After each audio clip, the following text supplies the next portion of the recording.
Ankasitrano indray no tompolasy toboko vavy tsy misaraka fahita lavitra matevy ao anatin'izao ora ny fampahalalam-baovao zao manaritra ny araba ary saina ampanajana ianao nanakatra farany ny fampahalalam-baovao tamin'ity androndroany ity araka ny efa nafantarantsika azy no namohan'ny OVEC ny anaran'ireo candidat na fen'ny fepetra ao anatin'ny fifananana be ny tanàna hoentina amintsika zany ny fahavononan'ireo antoko politika andray anjara ao anatin'izy ity ihany koa dia nazahoana ako ny lafim-baovao manasongadina ny fiomanana ao anatin'ilay etsika lehibe ho an'ny fizahantany hoentina amintsika ihany koa araka ny efa nahafantarana azy dia androany no namoaka ny lista ho an'ireo candidat na fen'ny fepetra andray anjara ao anatin'ny fifidianana be ny tanàna amin'ireo commune maro eto amin'ny nosy ny OVEC ho an'ny Antananarivo renivohitra manokatra nisy ny candidat tsy nafen'ny fepetra ka nolavin'ny OVEC ny filatsahako fity.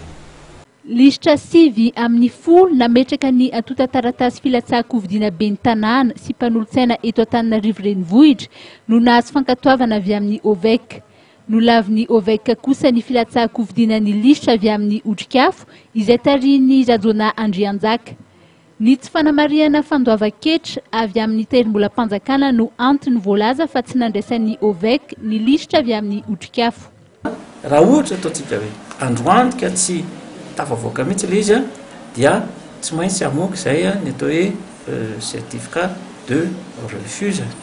Zany hoe io certificat de refus io no manetsika indray ny atao hoe recours. Zany hoe fahafahan'le olona mitaraina any amin'ny senity indray hoe zao ny antony tsy nandraisana ny antota taratasinay dia mety isy indray zay le délai de 48 heures vaovao indray zany ahafahan'le olona mangataka ny andraisan'ny trésor, mangataka izy ny andraisan'ny trésor ny caution zany ka raha ohatra mahazo tafavoaka amin'izay izy mahazo an'le quittance dia tsy maintsy ahazo baiko izay hoe voarina ihany le raha tota taratasy ka soraty ao anatin'ny filatsahan-kovidina izy. Zay zany mety ny senita no amoaka an'izay raha ohatra ka tafiditra ao anatin'le hoe resaka recours dia miteny senita hoe voarina izy ka soraty ihany izy dia lasa mahazo filatsahan-kovidina ihany izy amin'izay. Raha ohatra ka hoe ataontsika hoe milaza ny senita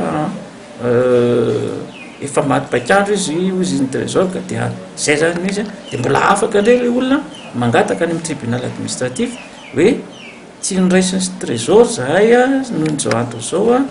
nangataka teo amin'ny senita zay nilavin'ny senita mangataka any amin'ny tribunal administratif izy ka ny tribunal administratif ny tompo teo farany. Raha ohatra ozy ny tribunal administratif ataontsika hoe supposena zany hoe mahazo ny atao hoe fahafahana ihany le olona ka niraisin'ny trésor ihany ohatra ny caution dia mahazo an'ilay quittance izy dia ozy ny tribunal administratif mandidy ane amin'izay fotoan'izay ny tribunal administratif hoe soraty ihany.